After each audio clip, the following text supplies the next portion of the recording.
Hi, this is Alex from Groovy Entertainment. Today we got another book on tape to play for you. Today's book is Elf Drop Sin from 1987. So let's get started. This is the story of Alf Drops In. You can read along with me in your book. You will notice time to turn the page when you hear the chimes ring, like this. Let's begin now. Deep in space, a furry creature studied the controls of his spaceship. I can't believe it. Lost again. Must have been that left turn at Alpha Centauri. As he scanned his view screen, he heard a rumbling sound. Whoa! Listen to my stomach growl. No wonder. I haven't had a good meal in almost 45 minutes. Ah! Wait a minute. What's that up ahead? Looks kind of like a bowling ball I once had. Hey, it's Earth. I think I'll drop in for a snack. As he sped downward, gravity pulled his spaceship into a steep dive. Yikes! What's going on? Hey! Hey! I've lost control! The creature pressed his nose against the window. I hope this place has a lot of food, because if I survive, I'm going to be real hungry. Meanwhile, on Earth's surface, Willie and Kate Tanner were in their garage with their children, Brian and Lynn. Willie was trying to tune in his shortwave radio. Oh my gosh, I've locked onto something in space. Hello? Hello? This is K726. Can you read me? Hands up! Listen, they're answering, Hands up, you but I can't make out what they're saying. It sounds like someone yelling, heads up. As Willie adjusted the radio, Brian pointed out the window. Daddy, what's that up in the sky? Before Willie could answer, the lights flickered and the garage went black. Seconds later, there was an enormous flash. As Kate hung on to Willie, Lynn pushed Brian behind a table and crouched on the floor. Look out, everybody, it's coming through the ceiling. When the dust cleared, the family stared in amazement. A spaceship had crashed through their ceiling. Willie pointed at the creature slumped against the cockpit glass. Oh my gosh, it's an alien life form. An ALF, for short. This is incredible. Brian peered at the creature. That sounds like a good name for him, Dad. Can we call him Alf? Willie carried Alf into the house and laid him down on the table. While the others examined the alien, Kate kept her distance. We can't keep him in our living room. We should call the police. Brian grabbed Willie's arm. We can't turn him in. What if they use him for experiments and poke needles in him? Needles? Did you say needles? The creature sat up straight. Kate couldn't believe her ears. Why, he's almost human. Yo, lady! There's no need for name calling. Despite herself, Kate had to chuckle. At least he has a sense of humor. But I still say we should call the authorities. Hey, ease up! Just fix my spaceship and I'm out of here. When Willie promised to fix it the next day, Brian jumped up excitedly. Hey, Mom, can Alf stay in my room tonight? I'll even give him the top bunk. Right, Alf? Nice offer, Brian, but I'll take the bottom. After plummeting to Earth at Mach 16, I've lost my fondness for heights. The next morning, Willie got up early to start working on Alf's ship. Although Alf had promised to help, he spent most of the time listening to music and playing with Brian's electric trains. No matter what Willie tried, he couldn't seem to fix the ship.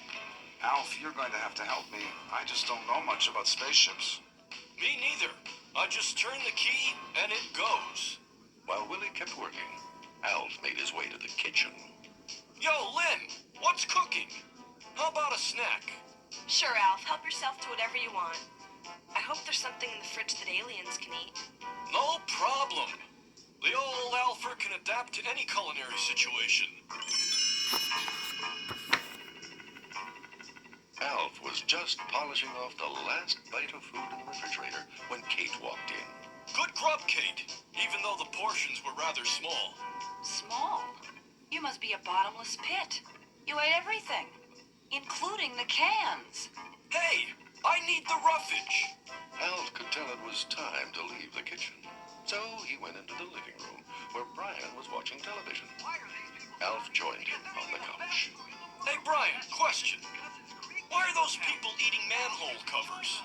Those aren't manhole covers. They're pizzas. We'll call up and have them deliver one sometime. Food that comes to you? I love this planet. As Brian stared at the TV, Alf slipped away. A little while later, the doorbell rang, and Brian went off to answer it. When he came back, he was holding 15 pizzas. The guy said these were for Mr. Alfred. Great, Brian. Just set them down right here. They're my favorite. Mushroom, anchovy, and chocolate. As they dug in, Kate walked into the room. Alf, how could you? Nothing to it, Kate. Just pick up the phone and dial. You should try it sometime. Kate sighed and shook her head. Alf, I don't want to seem unfriendly, but have you ever thought of going home?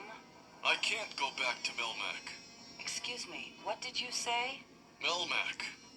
That was the name of my planet. It exploded into billions of tiny pieces. I'm what you might call homeless. Brian put his arm around Alf's shoulders.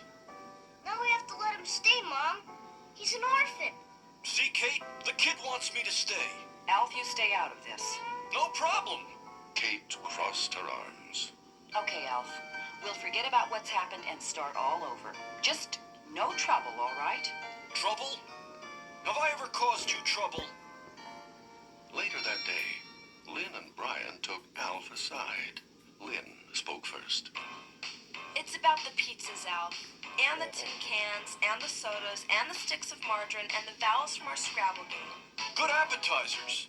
The vowels could use more varnish, though. Brian shook his head. You don't understand, Alf. If you keep this up, you might have to leave.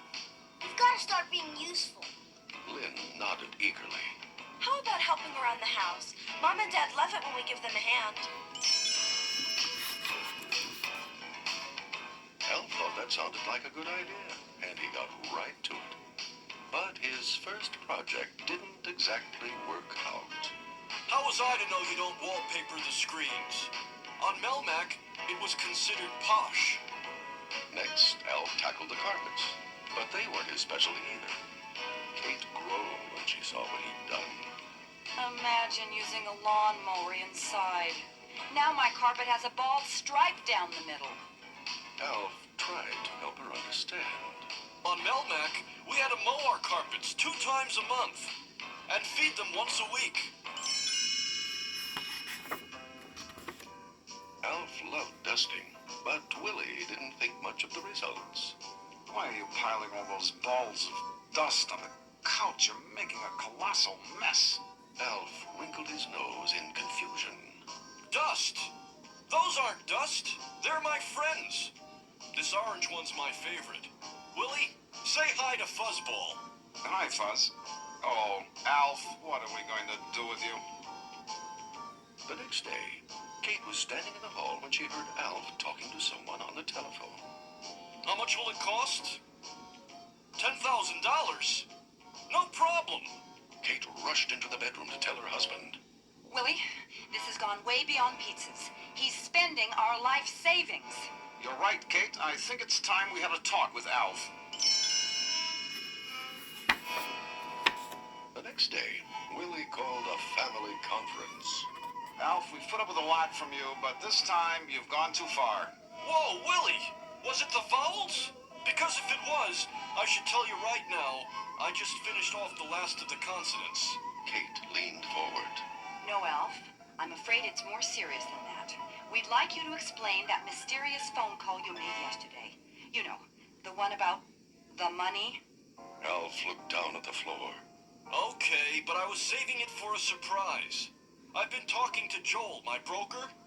You see, all the plumbing on my ship was made of gold. Except the sink, of course. It was platinum. Brian jumped up from his chair. Alf, you're rich. Correction, Brian. I was rich. I sold my gold to pay for all the damage damage to your house. You know, like the rug, the wallpaper, and the hole in your garage roof. Kate stared at him. Alf, that's very generous. But if you tear up your ship, how will you leave? Oh, I'll figure out something. I guess I'd better be going, huh? As Elf started out of the room, Willie stopped him. You can stay if you want to. Right, Kate? I suppose so. But please, Alf, just one thing. Try to control your appetite. I am tired of going to the market twice a day. I can stay? Great! I'll be back in a jiffy. Alf jumped up and ran into the garage.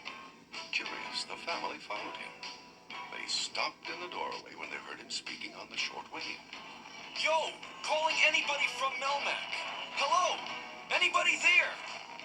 Look, I don't know if you can hear me, but I wanted to let you know I'm okay. I'm part of a family now. It's kind of like a herd, only smaller. Kate, Willie, and the kids smiled as Alf went on. The father's name is Willie. He's got lots of smarts for someone without fur. Then there's his wife, Kate. She pretends she doesn't like me, but she'll come around. And they've got these two great kids who idolize me. So you know they're okay. Yo! And if you ever want to find me, just hang a left at Alpha Centauri and keep going till you smell pizza. That was the end of the story. If you would like to hear it again, turn the tape over. So that was Elf Drops In from 1987. So if you like, subscribe, share, and comment, and have a groovy day. And our next book will be Elf Goes Wow.